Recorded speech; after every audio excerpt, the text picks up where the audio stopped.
We want the people that are competent. But now we mourn and we pray, and would like to ask all Americans to join me in a moment of silence as we ask God to watch over those who have lost their lives and bring comfort to the loved ones. And I just want to say God bless everyone in this room. This has been a terrible, very short period of time. We'll get to the bottom of it. So we all saw the same thing. We've seen it many times. I've had the honor of hearing tapes. Tapes are scary, very scary tapes. You had a airliner coming in, American Airlines. He was doing everything right. He was on track. He was the same track as everybody else. They came in. It's probably the same track as they've had for 25 years or more. He's coming in the path. And for some reason, he had a helicopter that was at the same height, obviously when they hit, but pretty much the same height, and going at an angle that was unbelievably bad. When the air traffic controller said, "Do you see?" he was talking about, "Do you see him?" But there was very little time left when that was stated. And then also he said, "Follow him in." And then almost immediately after that, seconds after that, there was the crash that took place. Well, you follow him in, that means like everything's fine. Follow him in.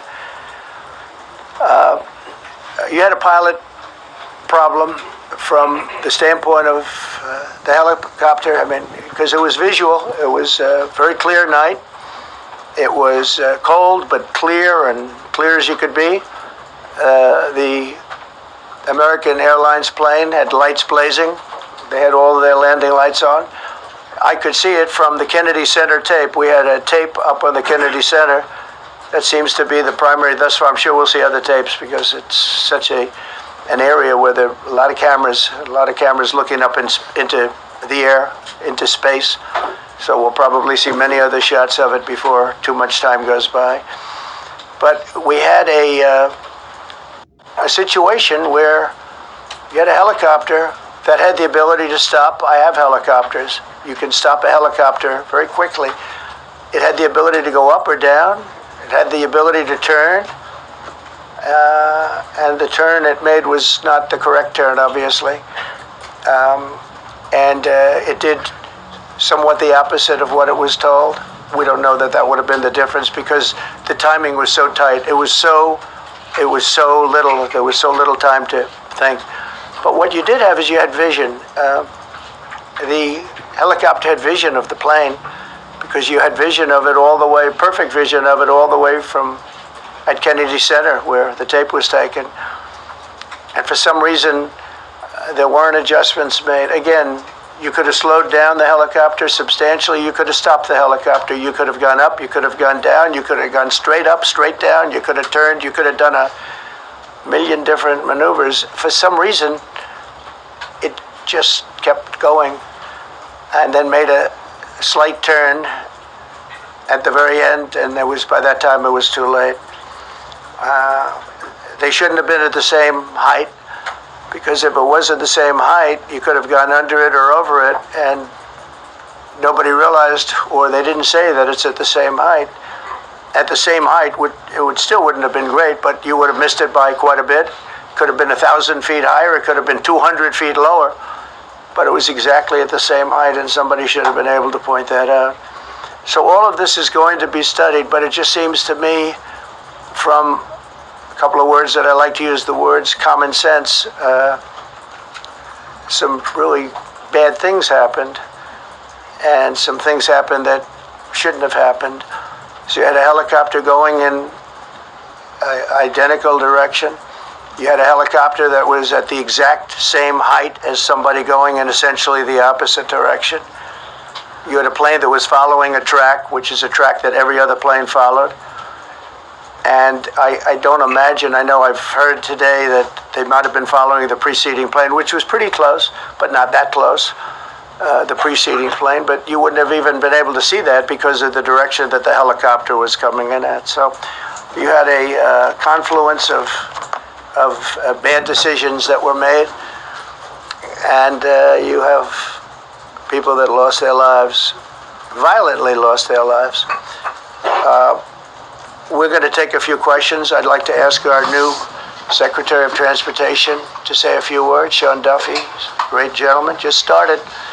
It's not your fault, and I know you agree with me very strongly on intellect and even psychological well-being of the air traffic control. It's such an important position, and I think I can't emphasize stronger. I changed it when I first ran in 2016. I changed it. We had the highest standard that you could have, and then they changed it back. That was Biden to a standard I read it to you. That was from one of your papers. One of the people in this room actually wrote that. And then I changed it back a few days ago. And unfortunately, that was, we'll see. We don't know that necessarily it's even the controller's fault. But one thing we do know, there was a lot of vision, and people should have been able to see that, at what point do you stop? At what point do you say, wow, that plane's getting a little bit close? So this is a tragedy that should not have happened. Please, Sean. Thank you, Mr. President. And I would just note the President's leadership has been remarkable during this crisis. We've had a whole of government response, local, state, federal, and when you see that kind of cooperation, it begins with the leadership in this body. So thank you for that, Mr. President. You make our jobs a lot easier. You made an important point that when we deal with safety, we can only accept the best and the brightest in positions of safety that impact the lives of our loved ones, our family members. And I think you make a really important point on that, Mr. President. That is the motto of your presidency, the best and the brightest, the most intelligent coming into these spaces. I want to take a moment and extend my condolences to the families of the loved ones.